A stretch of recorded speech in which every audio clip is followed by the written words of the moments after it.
Hi, and welcome to the Standard of Hope podcast with Darryl Ragsdale. I'm excited to introduce a new series called Bible Basics 101.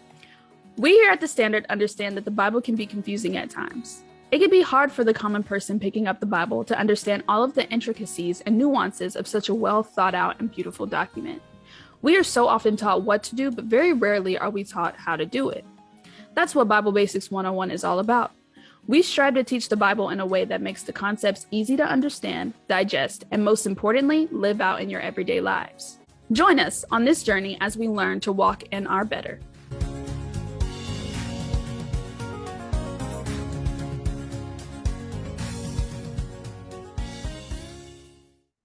Hello and welcome to another episode of the Standard of Hope podcast with Darryl Ragsdale. My name is Darryl Ragsdale, and I'm so happy that you have decided to spend a little bit of time with me today. Listen, as always, I ask that you might like, share, and subscribe, and share this message with someone whom you feel might be blessed by it. We are trying to spread the good news to everyone we can, and we need your help to do that. And also, if you want to support this ministry financially, you can give to our Cash App, which is below SOH Ministries. We'll be happy to receive whatever it is that you want to give. All gifts are used for the betterment of the kingdom, for the upbuilding of the kingdom, and we appreciate you so much. So we have been talking about the armor of God, and we're going to continue on in our Armor of God series. This week, we're talking about the breastplate of righteousness and exactly what does that mean. So let's take a look at our verse in Ephesians 6:15. It says, "Stand therefore having your loins girt about with truth." That's what we spoke about last week.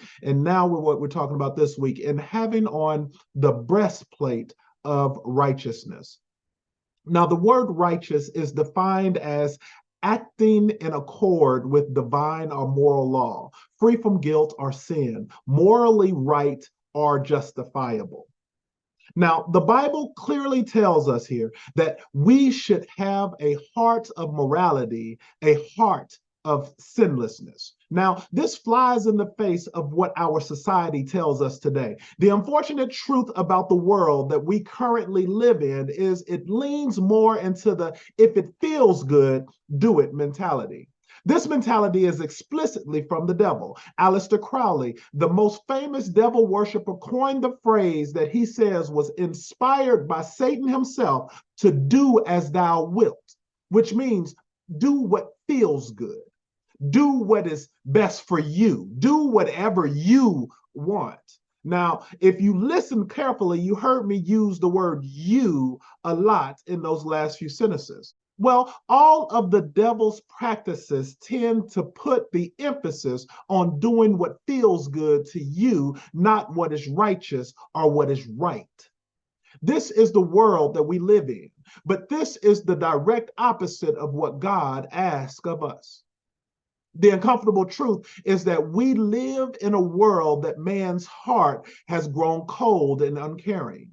We no longer care for others' needs. We only look out for me and mine. Sure, on the surface, we try to keep up caring appearances, but underneath the altruistic Facebook post lies self-serving and greedy hearts that, when it comes down to it, most in this world worship what I call the unholy trinity: me, myself, and I. But as we see here in this verse, God has called us to a bigger purpose. He has called us to have a righteous heart. But what does that mean exactly, to have a righteous heart? In order to answer that question, we must first settle on what is actually right, because what society says is right and what God says is right are two very different things in many cases. Proverbs 14:12 tells us, "There is a way which seemeth right unto man, but the end thereof are the ways of death." Verse 13 says, "Even in laughter the heart is sorrowful, and the end of that mirth is heaviness." And then if we skip down to verse 16, it says, "A wise man feareth and departeth from evil, but the fool rageth and is confident." These verses explain to us that there are ways that may seem right, seem appropriate, seem correct, seem popular, seem common, but they are not righteous in God's eyes. And we must stand against those things. To put it simply, if it goes against God's word, it's wrong. Now, this right here will put us into some controversial situations in today's world because what's politically correct isn't always what's righteous. I believe that this may be the hardest armor to wear because to stand against some of the issues that we will find ourselves standing against, we will have to stand alone in many situations. We will be standing against friends and standing against family. We will be standing against the culture. We will be standing against judges. We will be standing against HR departments at our jobs. We may even be standing against our own thoughts from time to time. That is why the Bible tells us to trust in the Lord with all thine heart and lean not to thine own understanding. In Proverbs 3, 5, and 6, because righteousness is a heart condition, not a mindset.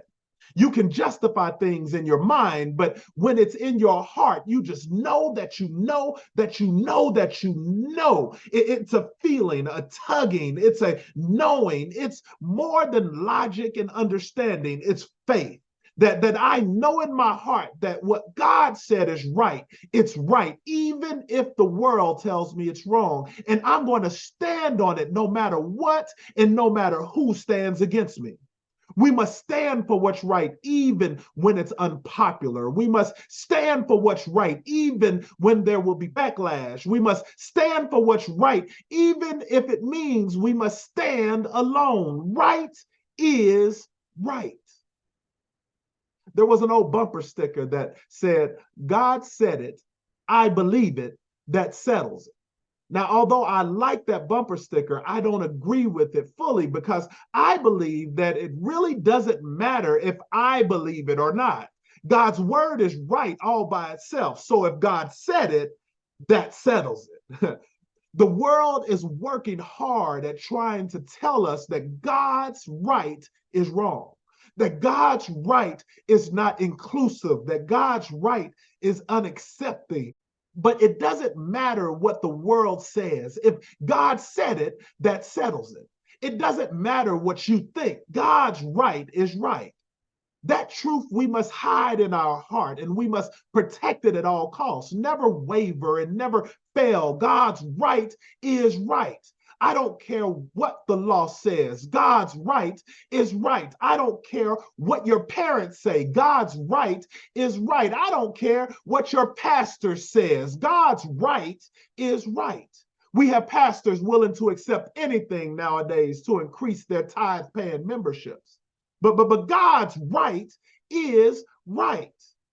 No, we don't condone same-sex marriage. No, we don't condone shacking. No, we don't condone recreational drug use. No, we don't condone sex outside of marriage. No, we don't condone abortions. No, we don't condone lying on your taxes. No, we don't condone pornography. No, we don't condone extramarital affairs. No, we don't condone sin. God's right is right, no matter who tells you something different. There is still a way that is right to God, and we must stand on it in our homes, in our communities, on our jobs, and especially in our churches. God said it, and that settles it. God bless you.